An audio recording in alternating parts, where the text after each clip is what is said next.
Hi Rafael, how are you? Very good, and you? I'm great, and I'm excited to know about your work. But before that, I would like you to introduce yourself to the audience. Yeah, thank you very much. My name is Rafael. I'm an architect from Colombia, South America. I moved to the US in 2001, worked for very large firms there, including Moshe Safdie, and that is the reason I moved to Singapore to oversee the design during the construction of Marina Bay Sands. And then I stayed with AEDAS since that time, 2010. And I'm recently I'm the head of the India subcontinent for all our portfolio of work in the region. Wonderful. So what are the key milestones covered in terms of the projects that you have done so far? Correct. As I said, I work on Marina Bay Sands since the beginning. I was part of the design team, and that was obviously the biggest achievement of my career very early. Then when I started working in AEDAS, we had a lot of international projects. For example, Sinarmas Land Headquarters in Jakarta, Ciputra International in Jakarta.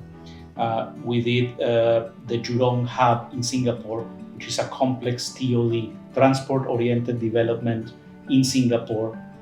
It's under construction right now. And recently I was involved also in the renovation of two of the hotel towers and the casino in Marina Bay Sands in Singapore before I took over the portfolio of our India projects.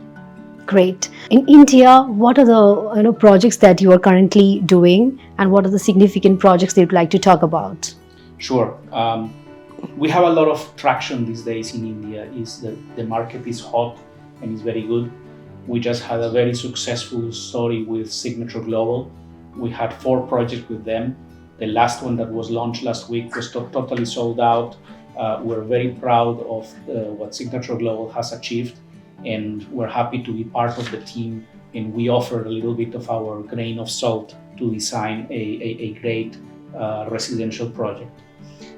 We also are doing work in Ahmedabad and in Gujarat state, 2 train stations that are also under design. I was yesterday in Ahmedabad watching the progress. Is getting very good. We have residential here in Gurugram in Sector 66. We have a mixed use as well in Sector 66. And we're very close to start a large residential project in Thane, outside Mumbai. Okay. Just outskirts of the Mumbai region. Yes. Yeah, great.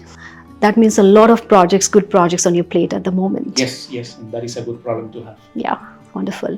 As the country head of the Indian subcontinent, which are the areas which are with a lot of building activities happening at the moment, and why do you think they are so hot? So historically, we have a lot of traction, obviously, in India and Mumbai.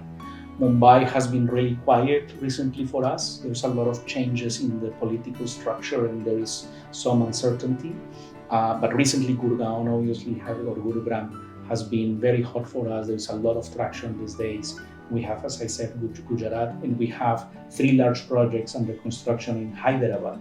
So that has been really hot for us over the last couple of years. Okay. And moving to the next project and talking about Pragati Maidan, the Bharat Mandapam and all, it is quite in the news because of G20 happening here, and with a lot of global leaders coming and visiting this place. How has been your experience, and would you like to share any kind of challenges you faced or any kind of backstory?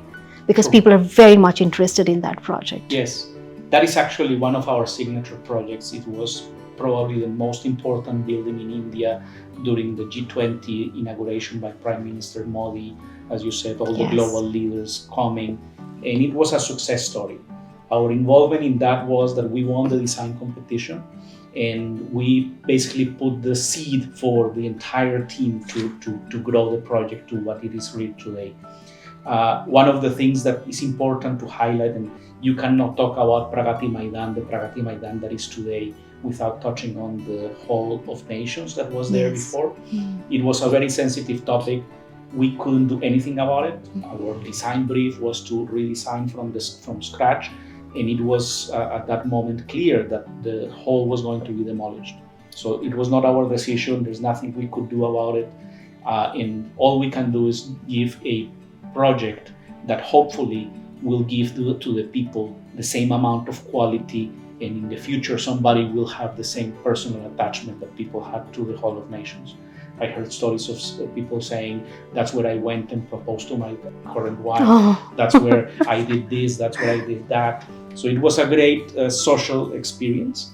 And the fact that Pragati Maidan is open to the public in some areas, you have some areas of high security for VVIPs, and you have some areas that are open to public.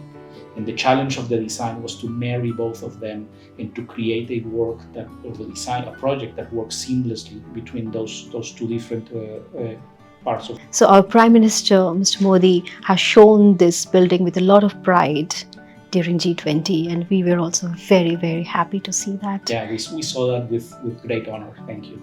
Where do you see India with your kind of global exposure, experience, and involvement in a lot of projects globally? Where do you see India in terms of world-class building design and technology especially? Yes, India has grown a lot. We started projects in India in 2004. This is going to be our 20-year anniversary.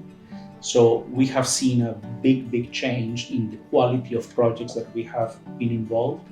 The maturity of the clients and the type of projects we're getting has increased dramatically. In terms of technology, obviously there is a little bit of lacking behind in the Indian market, and probably the one that needs a little help is the updating the building codes and the fire codes that allow buildings and designs to be safe, but at the same time to push the boundaries and have newer elements, newer things. It will bring India to the next step. Wonderful. Being a global architecture and design practice, and with so much of capabilities within one umbrella, what are the unique kind of capabilities that AEDAS bring to any project? So we are a very international firm, and we pride ourselves by doing that. And we keep our offices in places where we can bring people from all over the world. In our team, we have people from many different countries, and that gives depth to the design. What happens is you have people with different backgrounds, different tastes, different ways of solving problems, and that really creates a mix that you cannot have if you have only independent local offices, satellite offices. So that's why we keep our offices relatively large and in key places where we can bring all that talent and provide our clients and our buildings with a better design. Great, wonderful. Now coming to the last question, and very important one. So driving business growth is a key responsibility and fundamental to your role, right? So my question is, what is your outlook for the financial year 2024-25 for AEDAS? And how do you plan and strategize for the growth in the coming time? And how has India been for you in the, you're going to complete 20 years this year, right? So how has India and the Indian subcontinent been for you, your business? Obviously has been very in the light recently. For us, the work in China has slowed down. Our other markets like Vietnam have also slowed down. And on the other hand, India has been growing. And as I said, the market is hot and we see a lot of potential in India. So we started specifically for our India business development. We have the top 100 list of clients and developers and contractors that we need to target. And we're going to be very selective in engaging with them and hopefully delivering good projects. We don't want to grow for the sake of growing. We just want to have key projects, good projects that where our expertise can make a big difference. So that is our target. Where do you see the growth in the next 5 years? In the next 5 years, definitely the political situation in India is looking that it's going to be strong, and there is definitely positive outlook. We see a lot of potentials in Mumbai. Mumbai is getting set for that next boom. We see a current boom here in Delhi NCR, Noida, Gurgaon, Faridabad. All these areas are really thriving, which is great. We see a little bit of a plateau in Hyderabad, but we see other regions like Ahmedabad, Bangalore picking up as well. So I think there is a very positive outlook for the next 5 years. you're going to complete 20 years. So any message that you'd like to give to your, industry stakeholders? All we can say is thank you for all these 20 years. All the work here in India has been very successful, and we're very proud of that. Hopefully there's another 20 years of good and better projects and better things, not only for us, but for India. We work for the country, and that's what we're proud of achieving. Great. And your message for Surfaces Reporter magazine? Same thing. Hopefully another 20 years of success, messages of people like us to the entire country. Thank you so much, Rafael. And My congratulations for completing the 20 years. Thank you. My pleasure. And we look forward to, meeting you and getting a lot of more good updates, interesting updates about Indian subcontinent, especially about India as well. All the best. Thank you very much.